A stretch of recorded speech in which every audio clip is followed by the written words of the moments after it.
This is The Herd, wherever you may be, however you may be listening. We're on iHeartRadio, Fox Sports Radio, and FS1. I am wearing a sweater today, signifying the cooling temperatures in America. Joy Taylor is going to a nightclub in Fort Lauderdale. It's 60 degrees here, Colin. A beautiful outfit.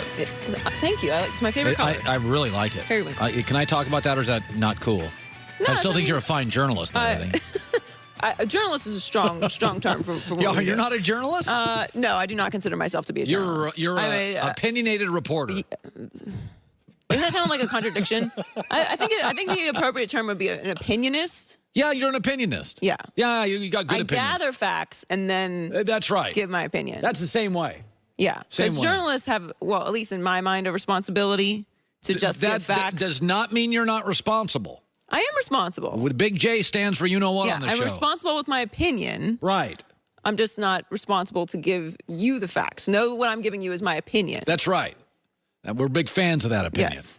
By the way, The Herd found on Sirius XM Channel 83. I would listen to it right now if I wasn't on the air. Coming up in 30 minutes, New York Giants Pro Bowler Saquon Barkley, who Joy and I admit we'd probably give second place in the Rookie of the Year. I wouldn't be mad if he got No. He got it. He was great. He's very deserving of it. Yeah, he has a little bit of Reggie Bush. I think he's better than Reggie, but a little bit of Reggie Bush. Later, best for last, why I think this year's Super Bowl is about to break a long-running tradition. But the NBA has bled into Super Bowl week. We've been talking a lot about it this week. Generally don't. Looks like Anthony Davis is in trouble, so let me get right to it. The NBA yesterday did something, and it's just a crock.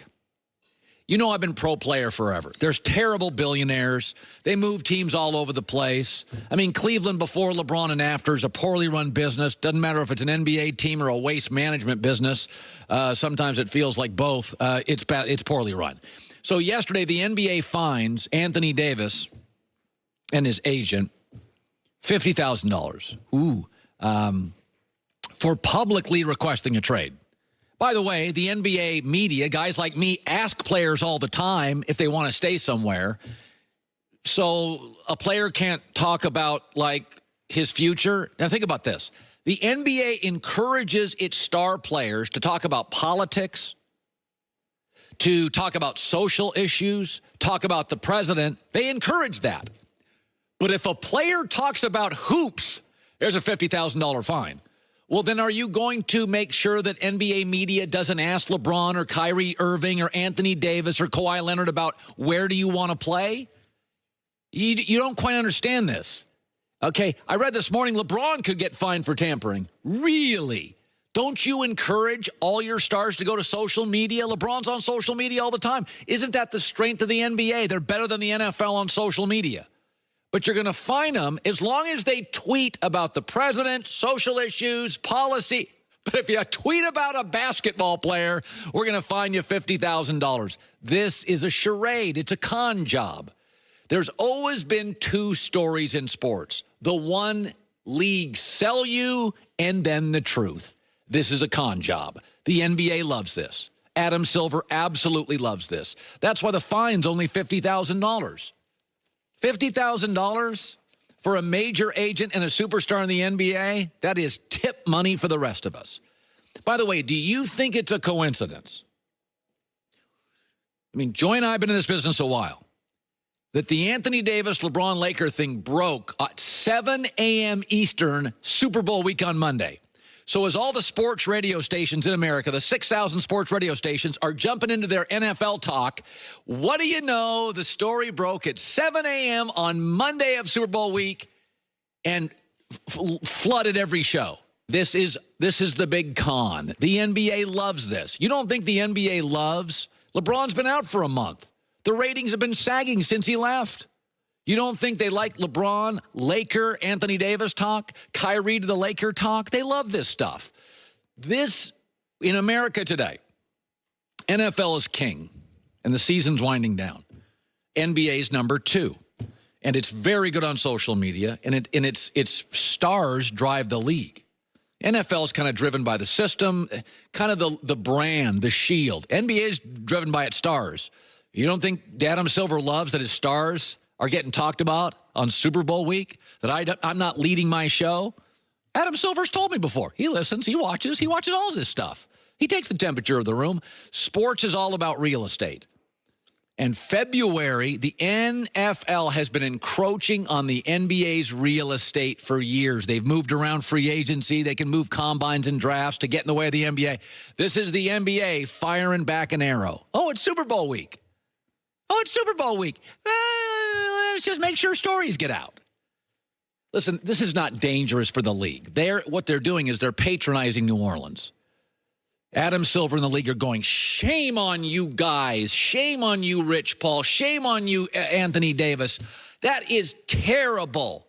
Here's a $50,000 fine. You're just patronizing New Orleans, which has had, let's be honest, a really crappy week. Between the call in the Rams game and Anthony Davis leaving, it ain't great for New Orleans and the Benson family. So this is patronizing them, saying, patting them on the back. We got your back on this, those bad star players. You think it's bad for the NBA that Anthony Davis joins LeBron in Los Angeles? Come on. And it's also not dangerous for the league. Basketball, from AAU to college basketball to the NBA, has always been about a handful of stars controlling the league. The NBA has always been about dynasties. The Celtics, Bill Russell, 111.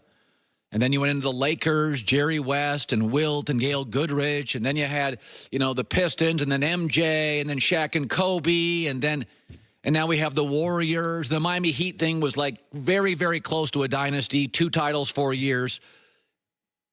It's good. The only problem for the NBA is when the dynasty's boring like the Spurs dynasty was. But basketball at the AAU level, 3 best high school basketball players in America last year all chose Duke. This is what basketball players do. Stop watching the movie Hoosiers. It doesn't exist. That was a great movie. I loved Hoosiers. That's not what real basketball is about today. So star players moving. I'll tell you what's dangerous for the NBA. It's not stars going to big brands. What is absolutely dangerous for the NBA is 7 teams were tanking last year. That's not good. This year, by March, you're going to have about 10 tanking, trying to get that kid at Duke, Zion Williamson. You already got about 5 teams actively tanking. That may double in about a month. That's a problem for the NBA. This is great news for the NBA. And a $50,000 fine is a complete con job. It's pretending they care about New Orleans. All right, let's talk some football. Tom Brady is 5-3 in Super Bowls. Let's say he loses. He's 5-4. Is he no longer the GOAT? Let's say he wins and goes 6-3. Joy, is he even goatier? He's the greatest GOAT. He's the greatest of the goats. Like, he'll be the goatiest GOAT. Let's say Belichick wins and goes 6-3. He is the best coach. Oh, wait, we know it. He loses and goes in 5-4. He's still the best coach in the history of football. This Super Bowl has no impact on the Patriots outside of the joy of winning. It will not affect Belichick's legacy. It has no effect on Tom Brady's legacy. Best coach, best quarterback.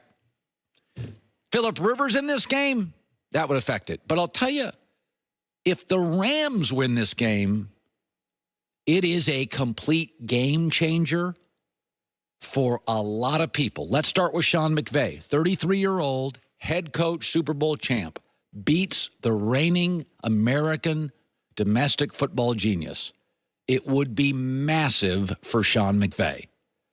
Sean McVay goes into an elite group. He's the next Bill Walsh. He's the next Bill Belichick on the offensive side of the ball. Number 2, Jared Goff. Kind of looks like Brady, both from Northern California. Brady grew up idolizing Montana, Goff watching Brady. West Coast kids, genius head coach. Oh, Jared Goff is the closest thing potentially over the next 15 years to Tom Brady. It would be huge for the city of Los Angeles. This has always been a Lakers town. Football is still a growing business in Los Angeles. The Dodgers are established. USC football, Lakers are established.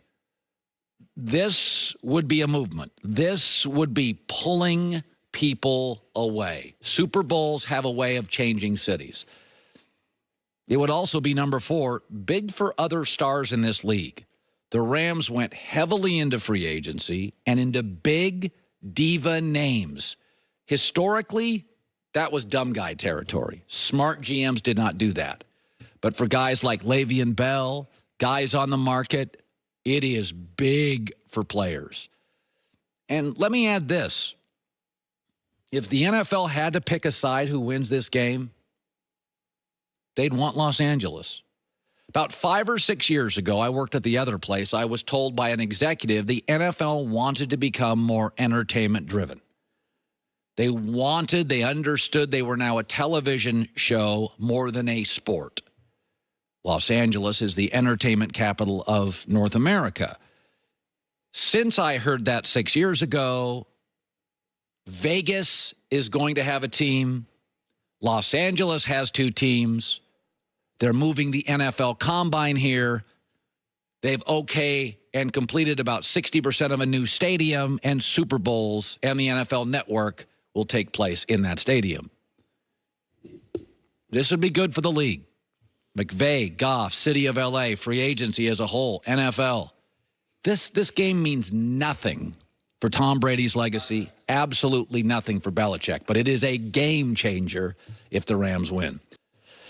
Coming up next, I'm not sure this is true. It has been suggested that it is, and I think it's worth examining with Kyrie Irving potentially leaving the Celtics and becoming a Laker. I don't know if it's true, but there's an angle on this story that sounds like it really could be, and that's coming up. What's a security breach? It occurs when an intruder gains unauthorized access to your systems, your devices, your credit cards, your driver's license, any of your data. And cyber criminals, all right, they're malicious. They're trying to ruin your lives and get money out of you. You have to have somebody that checks, monitors, and discovers cyber criminals. That's where LifeLock identity theft protection and now adding the power of Norton Security comes in. Problem, agents in the U.S. work to fix it. Nobody prevents all of it. Nobody can monitor all of it. But LifeLock with Norton Security can see threats you'd miss on your own. Go to LifeLock.com and put in the code HERD, 10% off. That's LifeLock.com, code HERD. Or you can call 1-800-LifeLock, 1-800-LifeLock. Use the same promo code HERD, and that gets you 10% off in both instances, 10% off your first year. LifeLock Identity Theft Protection has added the power of Norton Security.